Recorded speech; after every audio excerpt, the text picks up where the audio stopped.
Welcome to Distribution Talk with Jason Bader, the show where we dive into the stories, struggles, and solutions from business owners and thought leaders in the wholesale distribution market. Hey friends, Jason here. So for this episode, I wanted to do something a little bit different. I haven't done a solo in a long time, and I think it would be fun to just kind of talk with you all, kind of share my opinions. I'm always asking questions of guests and getting their opinions. And occasionally, of course, I sprinkle in a few of my own thoughts as well. But this time, I just wanted to share an experience with you. And it really got me thinking about how I travel and how I conduct my business when I'm out on the road. So, without further ado, let's just jump right into it. This episode is brought to you by Connected Peers, an online peer collaboration platform for distribution professionals. Let's face it, most managers don't have the opportunity to speak with their industry peers about common challenges in their departments. Sure, they might see each other at an annual conference, but that hardly provides any real relationship building or continuity. What if there was a forum to solve challenges with those in your same role? Well, now there is. The concept is simple. Purchasing managers meeting with purchasing managers, training managers meeting with training managers, marketing managers meeting with marketing managers. You get the idea. There are 10 unique role-based communities to choose from. These are monthly, facilitated meetings all via Zoom. Ask questions and receive feedback from people who understand the challenges of your position. Isn't it time that you quit going it alone? To learn more and find your peers, visit us at www.connectedpeers.com. So a couple of weeks ago, I had kind of an amazing experience. I was doing an engagement in Salt Lake City, and because of flight scheduling, I had to fly in very early in the morning into Salt Lake, and I kind of had a day to kill. Obviously, could have gone and seen, a client or whatnot, but that didn't work out. When you procrastinate, that doesn't always come to fruition. So I thought, okay, well, I've been to Salt Lake several times. And by the way, if you've never been to Salt Lake, I'm telling you, this is a stunning, stunning place. You fly in, you've got mountains on either side of you. It's just a gorgeous place. It's amazing. So I would definitely encourage anyone to spend a little time around Salt Lake City. But, I'd spent time there and I thought, I could go up to Park City or some of the mountains and the canyons and things like that and go take a look and go check out some of the places I've gone skiing in the past and whatnot. But anyway, I was jumping into my rental car and I started kind of out towards downtown. And as you plug in your phone into the rental car, it jumped into showing Google Maps. And the funny thing about Google Maps is that it suggests places, where you might want to be traveling to and obviously recognizes where you are. So I look and I see this suggestion for Bonneville Salt Flats. And I'm thinking, Bonneville Salt Flats, why would it be suggesting this? And then I recalled a couple of months ago, a good friend of mine was passing through town and he was going to be going through Salt Lake or that area and heading east. And he and I started talking a little bit about the salt flats. And so we did a little Googling, and obviously Google remembers when you are interested in a subject and suggested it to you one more time. And as he and I talked, about the famous movie, The World's Fastest Indian, where Anthony Hopkins plays a gentleman named Burt Monroe, who goes out and sets this speed record on his Indian Scout, highly modified Indian Scout. And it's an unofficial record of 205 miles an hour across the salt. And it's highly dramatic, and very cinematic and, just a kind of a wonderful story. Anyhow, so we were talking about this. And so, as I said, it pops up on my screen here and it said, it's an hour and 40 minutes away. Now I'm sitting here in my rental car. I will not tell you the rental car company that I was with here, but thought, that's not that far away. So I decided I am going to go see the Bonneville Salt. I've always wanted to see it. I think it's fascinating, but I'd never been there. So I jump in my rental car and drive the hour and 45 minutes. And trust me, I can entertain myself for an hour and 45 minutes on the road. And that's a beautiful day, as many days are in Salt Lake City, in that Utah, Nevada border area. And so I'm blasting down the highway, enjoying myself. And I start seeing the salt flats on either side of the highway. And I'm like, oh, this is really interesting. I see these interesting little sculptures that people have put out just off the highway. And it's just getting more and more mystic and fascinating. And there's beautiful mountain backdrops behind it.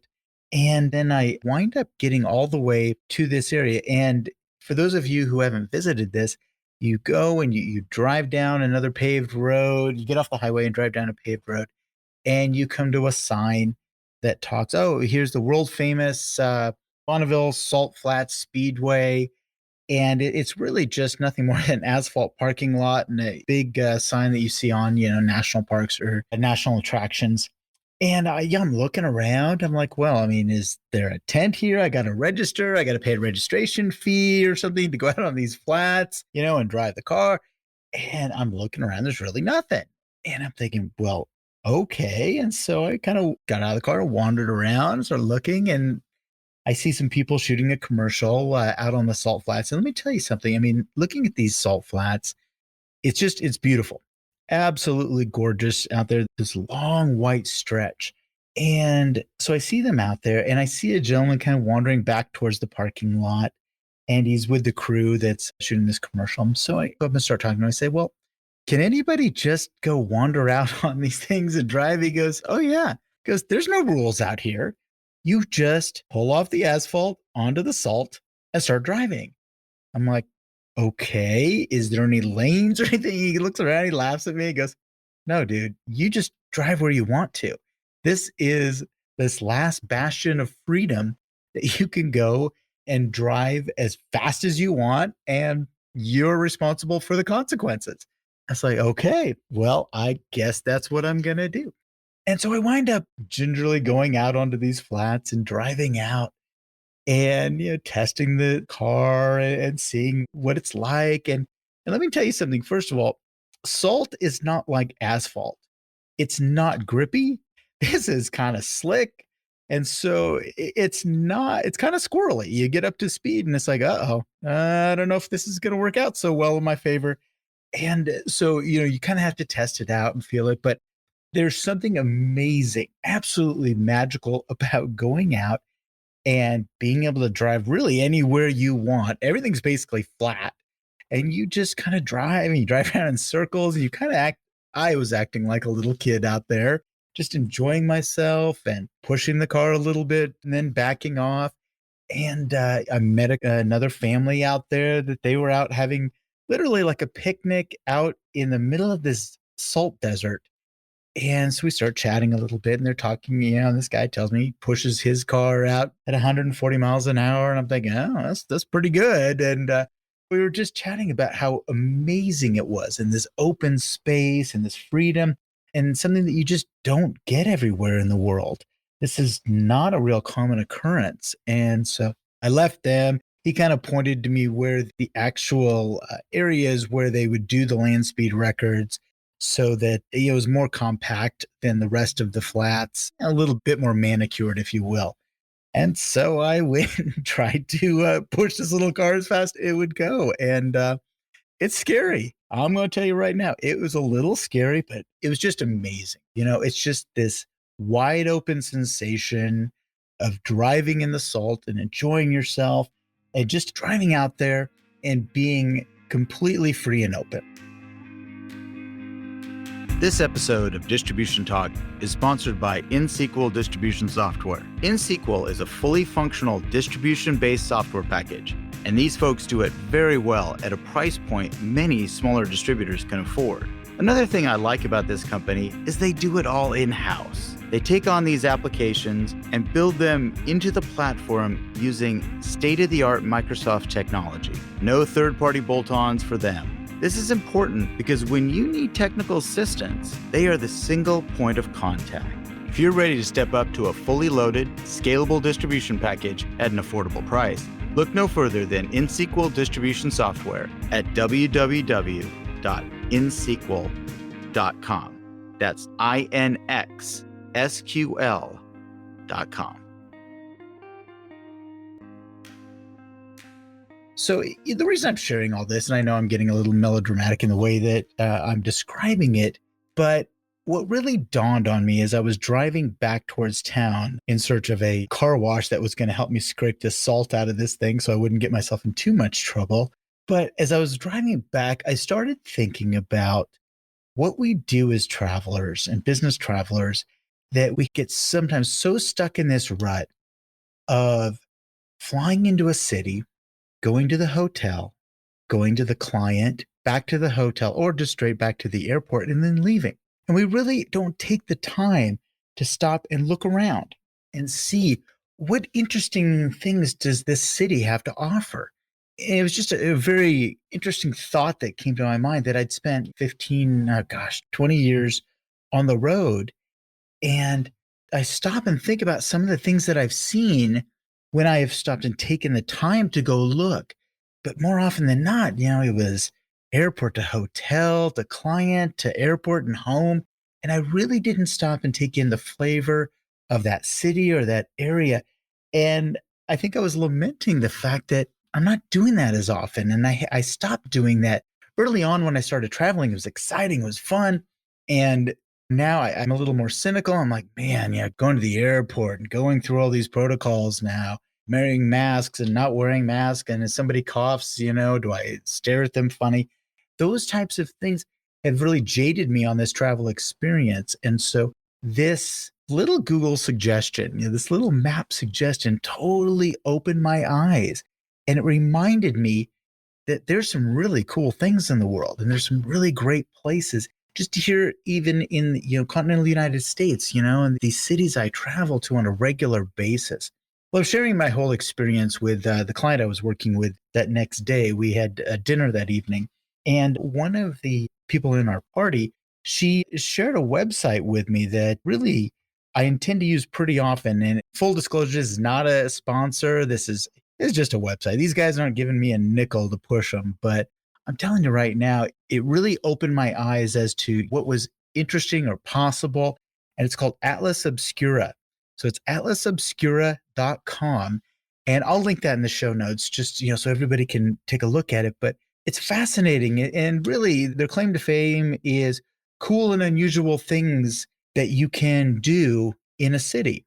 And so it's not like the usual tourist attractions. What they do is they really tend to find those strange and wonderful things that most of us would probably overlook or we just wouldn't even think about. So I was looking at Chicago, for example, and I go to Chicago on a regular basis. And I do have my favorite things about Chicago. I love Wicker Park. And, that's just kind of one of my favorite things to go do is go spend time there. But it was fascinating. Some of the really neat things, I'll share a couple of them off of their site, is in Wicker Park, actually. It's the Secret Agent Supply Company. I'm thinking, I have got to see this the next time I'm there. So it's just those little types of funny things. And then the Palmer House, downtown. Now, that might be a little bit more of a mainstream attraction. But I'm telling you, you go to the Palmer House Hotel and it's fascinating. It's just a beautiful old hotel and sit in the lobby, and you can't help but be in awe. Just inspired. Just for me at least. You go in and like, man, this place is outstanding. I had the opportunity to speak there one time, and I remember walking down these halls and looking at some of the very famous people over the years that had been up on that same stage. For me, it was just kind of a special moment. So the Palmer House has always had a special place in my heart. But actually, it was one of my visits to the Palmer House one time that another really unusual travel experience occurred. I was staying there, and this is a very nice hotel. If you get a chance to look at the website, it's just a beautiful old hotel. And usually it's pretty subtle and sedate, and you don't see a whole lot of shenanigans going on in the hotel. But I'm seeing all of these younger men in tracksuits, and they've got these different countries on the back of them, and they're kind of messing around with each other in the halls and in the lobby, and they're like kind of boxing each other, messing around. And I'm looking at this going, like, this is not traditional Palmer House behavior. What are these kids doing? And so, I can't figure it out, and I see, and there's a bunch of them, there's tons of them. And they all look to be from different places, different countries, different ethnicities. And that's not unusual for Chicago. It's definitely a melting pot. So I finally went up to the concierge. I'm like, okay, man, what's going on with these guys? I see them all over the place. They're smacking each other and playing around. And he kind of laughed. He said, well, the World Boxing Championships are being held at University of Illinois, Chicago. And I'm like, well, what's that? And so we started talking to me. And really, it's kind of the precursor to the Olympics. These guys are really trying to qualify for their Olympic teams. All these different countries. So they had the boxing championships. I'm like, well, I mean, how far away is this? And he said, oh, 10-minute cab ride. And I said, well, shoot, okay. I mean, is it expensive? Can you help me get tickets? Or he goes, no, dude, just go. They might charge you $10 at the door, maybe $15.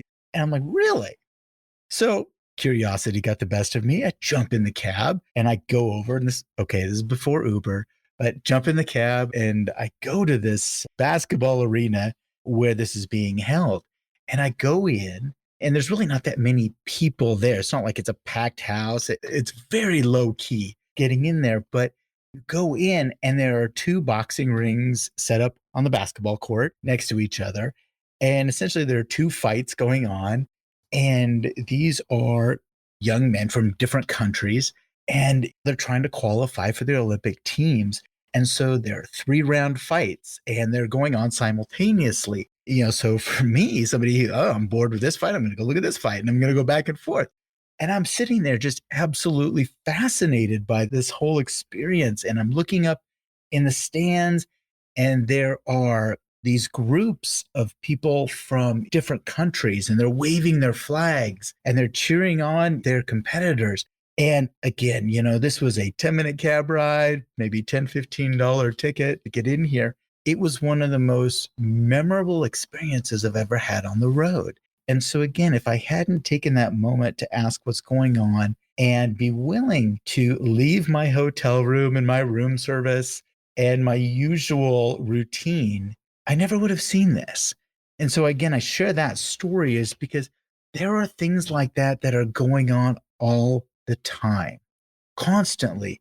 And I guess I'm challenging you all, take a look around. And when you go to a city, take a couple minutes and find out what are the cool and unusual things to do. Again, I just stumbled upon this, suggested this Atlas Obscura, but I'm sure there are other ways to gather that information. But if you're a traveler like me, and travel has gotten much more difficult over the years, we've got to reward ourselves with something. We have to enjoy this experience of travel and seeing things, or else, our job gets kind of mundane. It gets kind of frustrating, and you start to experience burnout. And so I'm challenging you. Don't just be the person who goes from airport to hotel to client and back to the airport. Take a couple minutes, go look around, see what this amazing place that you visit has to offer. And I'm telling you, it doesn't matter. It doesn't need the allure of Chicago or Dallas or Washington, D.C. or something like that to have these amazing experiences. You can find them in small, small towns. I mean, they all have a story. They all have something unusual and interesting about them. And as I said, I'm just challenging you. Go beyond and take a little time to drink these things in, because eventually we're not going to travel anymore. Eventually you get to a point in your life that you don't have these opportunities to be plunked down into a town not of your choosing. And I would hate for you to miss some of the great stuff out there. Again, I know this was a little bit of an unusual distribution talk, but I just wanted to share this experience with you. And I think that I really hope you all stop for a moment and think about, where am I going next? And what is out there for me beyond just the monetary gain or the potential client? With that, I'm going to go ahead and sign off, and I hope you all have a fantastic day. Thank you for listening. If you liked what you heard, consider sharing with your friends and colleagues. And don't forget to follow the show on your favorite podcast application. Links to sponsors, products, and services mentioned during this episode can be found in the show description area or at www.distributiontalk.com. distributiontalk.com. Distribution Talk is edited and mixed by the brilliant team at the Creative Impostor Studios. This episode was brought to you by my company, the Distribution Team. We are a consulting services firm dedicated to helping wholesale distribution clients remove barriers to profitability, generate wealth, and achieve personal goals. To learn more about how we can help your company succeed, check us out at www.thedistributionteam.com.